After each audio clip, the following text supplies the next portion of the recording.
Bible గ్రంథమును తెరిచినట్లయితే దేవుని వాక్యం చదువుకుందాం. మొదటి రాజుల గ్రంథము 7వ అధ్యాయము 21వ వచనాన్ని చదువుకుందాం.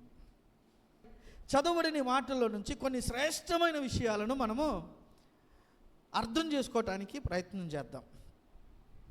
గత వారంలో దేవుడు మనతో మాట్లాడిన మాట ఏంటి అని అంటే, దేవుని యొక్క మందిరములో, సొలొమోను కట్టించిన మందిరములో 2 స్తంభములను స్థాపించటము జరిగింది.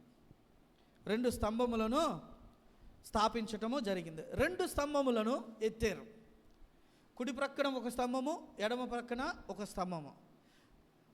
కుడి ప్రక్కన ఉన్న స్తంభమునకు యాకీను అని పేరు పెట్టును, ఎడమ ప్రక్కన ఉన్న స్తంభమునకు బోయాజు అని పేరు పెట్టును.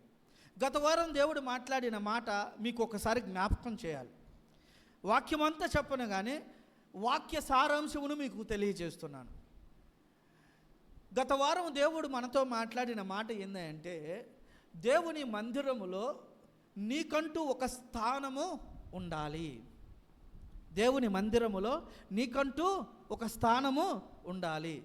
దేవుని మందిరములో యాజకులు మాత్రమే సేవ చేయటానికి, యాజకులు మాత్రమే ఉండే ఆ దేవుని మందిరములో రాజు అంతఃపురములో ఉండే రాజునకు దేవుని మందిరములో ఒక స్థానమును దేవుడు ఇచ్చాడు.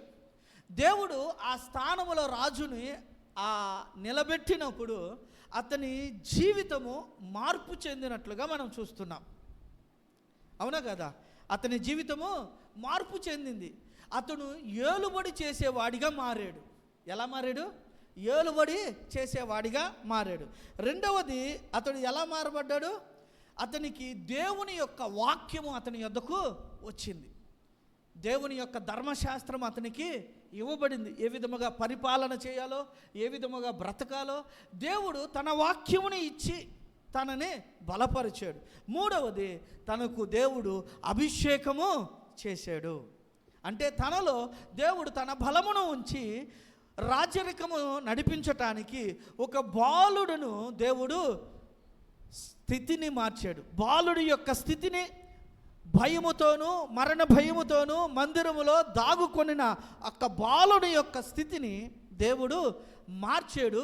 అది ఎలాగూ అంటే, ఈ స్తంభముల దగ్గర అతడు ఒక స్థానమును కలిగి ఉండటము ద్వారా, మందిరములో నీవు నేను కూడా ఒక స్థిరమైన విశ్వాసిగా ఒక స్థానమును కలిగి ఉంటే నీ స్థితిగతులు కూడా దేవుడు మార్చగలడు అనటానికి ఈ 2 స్తంభములు మందిరము మందిరపు మంటపములో నిలిపినట్లుగా మనము బైబిల్లో నేర్చుకున్నాము గత వారం.